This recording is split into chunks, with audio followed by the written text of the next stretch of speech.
Y aquí estamos, es lunes 6 de octubre de 2025 y por supuesto tenemos números, tenemos caras. Vamos con el primero de los números del día, el primero de la semana. 3.068 son las flexiones de brazos que estuvo liderando el secretario de Guerra de los Estados Unidos, Pete Hegseth, para batir un récord mundial. Y es en realidad que él era una de las 3.068 personas que en un estadio en los Estados Unidos este domingo realizaron al mismo tiempo este ejercicio, batiendo un récord Guinness. Míralo, así se mostraba Hegseth, que está haciendo del ejercicio y del estado físico toda una cultura, toda una posición. Esto ocurrió en el marco de un partido entre la Academia Naval y la Academia de la Fuerza Aérea. El récord anterior era 2.926 personas y había sido establecido por la Academia de la Fuerza Aérea en abril de 2023. Bueno, ahora justamente la Academia Naval termina batiendo este récord. Fue el Día de la Armada de los Estados Unidos ayer. Trump ofició de maestro de ceremonias de esta celebración y acá lo que hay que leer es que Hegseth, que fue soldado y un soldado con mucha participación en Irak, en Afganistán, bastante reconocido por su papel en el campo de batalla y por el liderazgo que tenía sobre sus compañeros, pero que nunca fue un general de alta jerarquía, se convirtió en una designación muy polémica, él como secretario de guerra, lo que antes era secretario de defensa, porque él tiene muchas polémicas, incluso denuncias que nunca quedaron claros si eran falsas o verdaderas, de violencia de género, problemas de adicciones, entre otras cuestiones, pero además era visto como alguien que tenía un rango demasiado bajo para dirigir al ejército. Bueno, él trata de utilizar eso a su favor, mostrándose que él estaría casi en condiciones de ser un combatiente de élite, como muchos de los que están hoy en Estados Unidos, y que él busca devolverle a la Fuerza Armada estadounidense ese espíritu guerrero y combatiente, y esto es parte de eso. Segundo número del día.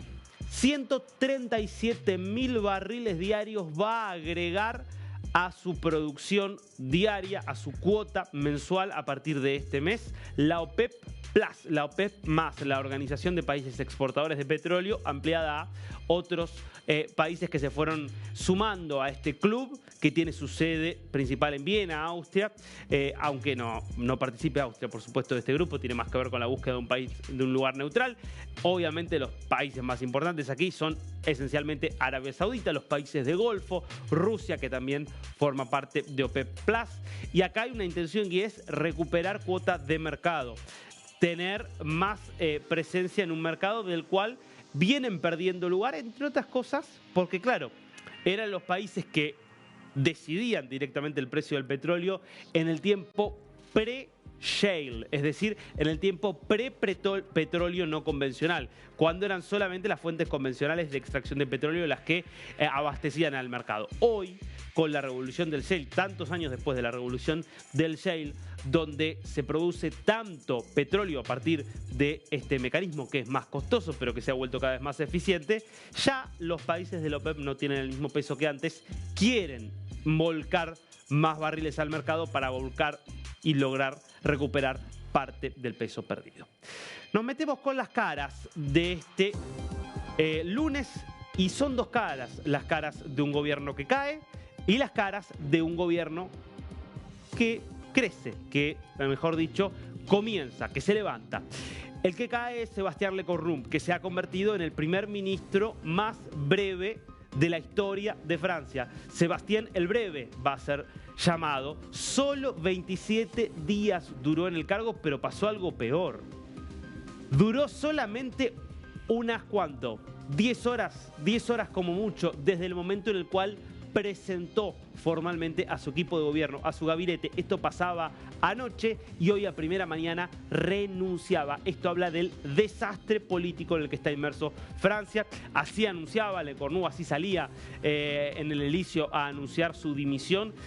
¿Cuál es la situación hoy en Francia? La contamos brevemente.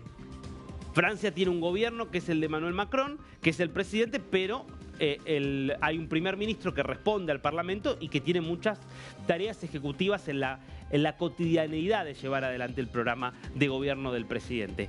Claro, ese primer ministro necesita tener el aval del Parlamento, con lo cual, si no tiene mayoría propia el partido del presidente, está en un problema gigante. Ha pasado la historia y le pasó a Macron.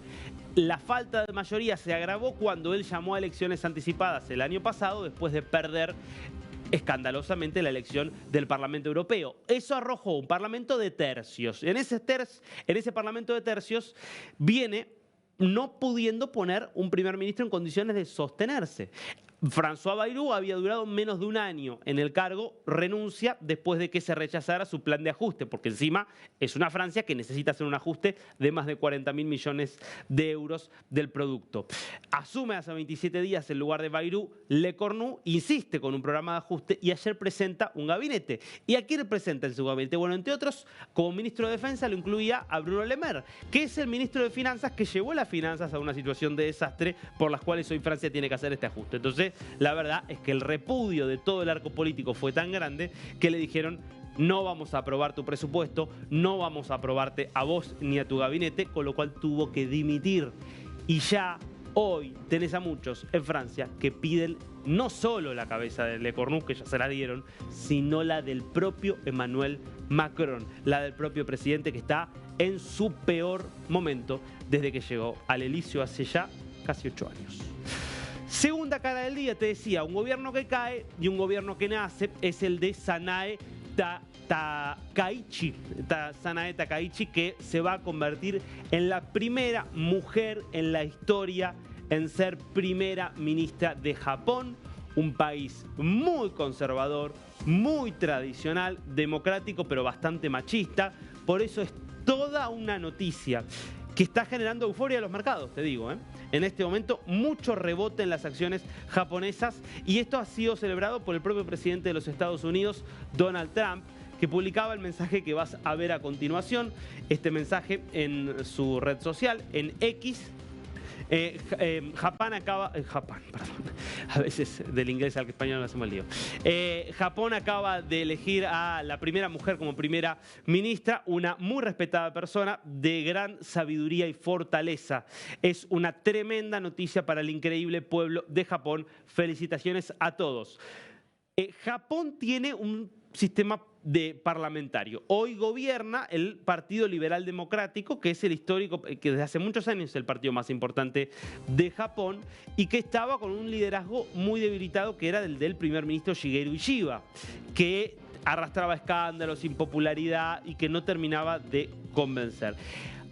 Ayer se hace toda una renovación en el partido y se elige como nueva líder del partido a Takaichi, que es vista como una líder mucho más fuerte, que viene con mucho más impulso, muy conservadora en materia social y en materia económica, muy en la línea del último primer ministro que logró tener bastante éxito en Japón y gobernar durante muchos años, que